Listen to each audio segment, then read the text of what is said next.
Hello everyone, it's Yvonne here to do the reading for the lovely sign of Sagittarius. I'll do my little spiel. I'm not really sure whether everybody's listened to this spiel or not, but I just love sharing with you. So if you identify as a Sagittarius, it's more than likely you identify as a sun sign. Sagittarius is your sun sign. But when you were born, there were lots of planets in your chart. And you can also watch the videos that relate to your moon sign, your rising, your Venus, your Saturn, your Mars. All of those other planets are there for you. So this is why sometimes the general readings will relate to you, or a reading from another sign will sort of sit really well with you. I never really understood that when I first sort of set out, but sometimes I'd sort of get like look at pick of cards. So the readings will sort of, I guess, be more of a collective version of who you are, like what you're like to the world, how other people see you, how you see yourself, what is your true self. I always talk about, Freud with the id, the superego, and the ego and superego. There is a lot of components that make up who we are. This is why even if another Sagittarius walks in the room, you seem to be quite different, but you might have a lot in common, because they have other planets in their chart. If you are interested, you can go and have a look for yourself. You just have to Google a natal chart, birth chart. If you order from or pull up from some people, they'll give you like a table to put everything in. You need to enter your date of birth and where you were born. If you have your time of birth, then you can access your rising or your ascendant, and then you can print that chart out and it will report, and it will give you so much information about what was happening when you were born.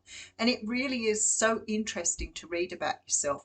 I found the most interesting thing for me was my Aquarius was in retrograde when I was born, and that's in my love sign. And the other things I found really interesting were the amount of fire I had in my chart. I felt that that sort of made me understand myself a little better in that regard too. I have a lot of Sagittarius energy for a Capricorn. But there are other things as well, like something is really conflicted. Like one planet would say to me I was really sociable, and another planet would say where it was when I was born I may not be the most sociable person. So I sort of thought that was quite interesting, but certainly got me really understanding who I was. So if you're doing self-work and you want to understand yourself better, it's a really good place to start. All right, let's just run through some things. So firstly, thank you for subscribing to the channel. If you want to join me or become a member, the details are below. Each level of membership will give you different access. If you just want to support me, just take the basic membership. But if you want to read or see all the videos I've done so far, you would need to be a deluxe member, and they are all on tarot teaching. If you are interested in a personal reading with me, I am available for personal readings. I am away on Christmas Day, Boxing Day, and New Year's Day. I'm going to take those days off. But if you want to contact me, the Aussie Goddess, all one word, no numbers, correct spelling, @gmail.com. I'm thinking of getting my website up and running again in the new year because I'm getting a lot of demand for readings now. So and I'd sort of taken it down because I'd slowed off, so be looking out for that. But I'll let you know when the website goes back up again. All right, let's get into it. We are reading from the Albano Rider-Waite Tarot.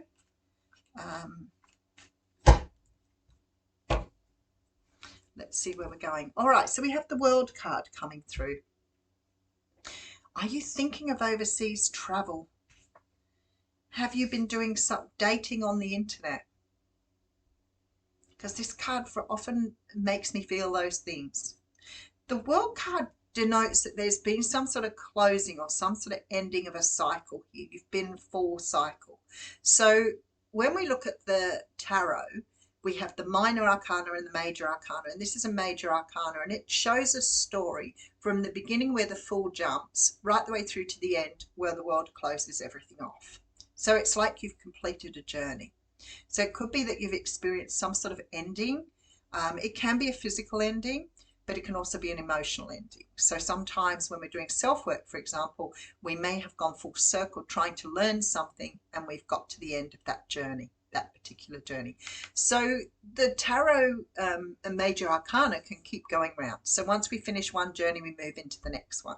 Sometimes we get halfway through the journey and we get sort of stopped for whatever reason, which means you don't sort of always go right back to the beginning, but you might continue on your journey later.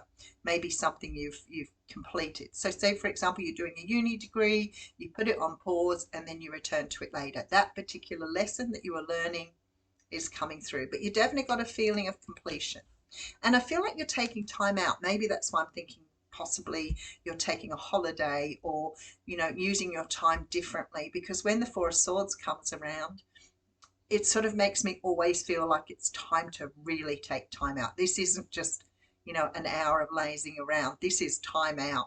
So you're taking some sort of time out. There is a new beginning about to start. You know, this is my favorite card in the tarot deck.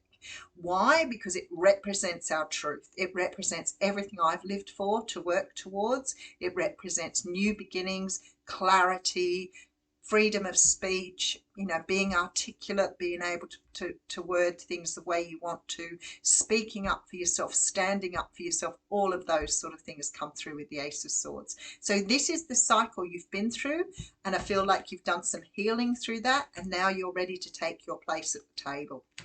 Looking out towards the future, something tells me here that you've left something behind and you're going after something new. So something that you no longer need, something that you've outgrown. It could be an old relationship. Maybe you've been sort of grieving from an old relationship that completed, but you're ready here with this other wand. And look at that Ace of Wands. Now, I have to tell you, the reading today, yeah, the rebirth here as well, came up with all the same cards, even though I'm using a different deck. So there is something you're completing, you're moving forward, which is awesome, but I feel like you're ready for a brand new beginning. So you've taken time out to do what you need to do, and you're ready for a brand new beginning. Look, that came out in the What's Cracking reading day today too. All right, Wheel of Fortune is very, very nice. Here's Six of Swords and the Five of Cups. I think that came out too. So there is a feeling here that you've gathered enough strength. You've gathered enough sort of energy here. You could be dealing with a Leo as well. But this sort of says to me that whatever is coming, the timing is right for it. It's sort of, the wheel is about to turn in your favor. I see you moving away from something. And I see the sadness of leaving it behind. But the fact you're moving away says that you've taken the lessons you've learned and you're able now to leave it behind. All right, so I have the Four of Pentacles. It has been extremely hard, I can tell by the energy. Okay, did you leave something behind because it wasn't invested in you the same way you were invested in it? The reason I say that, if you have a look at these cards, we have the Four of Pentacles, and then we have this beautiful Eight of Swords with the Six of Pentacles. So something that was really difficult to let go of caused you a lot of grief and pain. You might have got really in your head here. This is very much that sort of victim energy. Why has this happened to me? It feels awful. But then I see this card. So there is something that you were really invested in that wasn't giving back to you. And I feel like you found it very, very difficult to let go of. It has taken a lot to go through this time, sort of with your own personal strength, but also having a greater understanding of yourself. All right, we have the Magician, beautiful energy coming through here with the Fool as well. Now, this is really interesting. This is when there's celebration here. So when you look at the cards, we have the ending here. We have the Fool card, which is the 0. This is the 1. So look at the new journey starting. But you know what? This time around, things are different. You're ready to take a jump at something new. There is celebration here. But because you've got the Magician, it means that you have all of the lessons that you learned, all of the things you've gathered along the way, all of the knowledge you now have, you're taking with you. And you have all the tools to go ahead.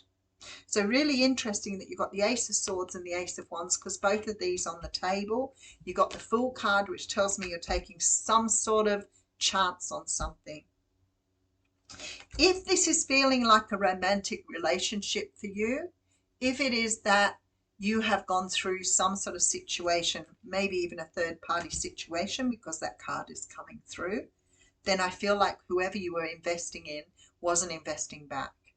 And I feel like you've sort of got past that now.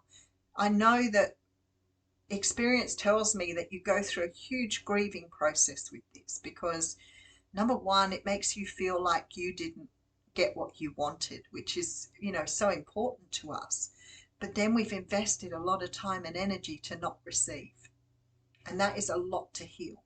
So I really feel like here, I'm just going to put a couple more cards on this card. I just want to go through here. So you're completing something. You're taking time out to rest, but you're realizing the truth of it all here. And you're taking the lessons and moving forward here. For some of you, you definitely have decided to pack up and go on holidays, maybe overseas. You do have this beautiful feeling of stability, but this Ace of Wands with the Ace of Swords tells me that new beginnings are on your doorstep. They're imminent, but things are different now. Maybe this is why you're manifesting, because you're aligned with your journey now. So maybe this ending to whatever it was essential for you to really understand your own power. Even if you're in the beginning of it at the moment and you're going through that grief process, it may not feel like it, but you're going to be completely different by the time you come out the other side. There is something about you, your maybe need to sort of heal separation, rejection, abandonment. Maybe you had a very traumatic childhood. You may have met this person because it means that you need to heal that now. All right, so the Three of Cups is coupled with the Ten of Wands, the Lovers. You're choosing a brand new path here, and this time you're going it alone.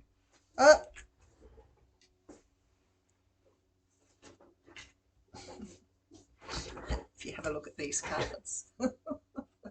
So the Ten of Wands tells me that there is a situation that's completed. Absolutely. The Lovers card here tells me you might be feeling ready for a new relationship, but moreover, it tells me that you have chosen a new direction. And I can see that through this card as well. You're moving into calmer waters. And look at you go here with that Nine of Pentacles. So it's like you've made a choice of yourself over something else, which is really good. And you've chosen to move in a new direction. So I feel like you've been through the healing, or you may have been through the bulk of it, or sometimes we just choose to move forward because we know we've done enough time feeling sorry for ourselves with the Eight of Swords energy and ready to move on to something new. And things are going to change now because you have such a different attitude to everything. And it's like you're taking on a new energy. So things are going to change. The universe is, you're vibrating higher. So it means that the universe is going to find some way to bring you what is right for you. I always think that's, you know, just the most beautiful thing for me, when you feel like you've done so much and you're so anything that you've completed, even a job, and you think, you know, am I going to get something else that, you know, will fit with me or will be right for me? And then it just lands in your lap. All right, what do we have? Initiation by air. This reading was for Sagittarius, if you're watching. Initiation by air, card 24. You have a strong and powerful mind. The mind can be a great asset. It can bring comfort, peace, and strength as you take your spiritual journey. But it can also be dark and destructive force, undermining your power, making you doubt your own heart, and keeping you trapped in fear, overthinking. The mind developed without loving spiritual practice can be a frightening weapon rather than a liberating sword. How do you choose your mind power? So if you've been going through something and you've been really stuck in your own head, the universe is saying to you, choose your own power over the mind power. And it is, you can do it. A lot of people say, you know, I can't change. Well, of course you can. It's proven scientifically that you can change. You can change the way you think. You can change the way you move forward. It is about being open-minded, not closing yourself down and saying, I can't do anything. I can't be anything. then we become really close to what we can achieve. So I feel like here you are being asked with that sword to see your own truth and see your own potential and put it into practice. Be the person you were meant to be. Work with that ego to get rid of all those things you carry in your ego that don't serve you. All right, much love.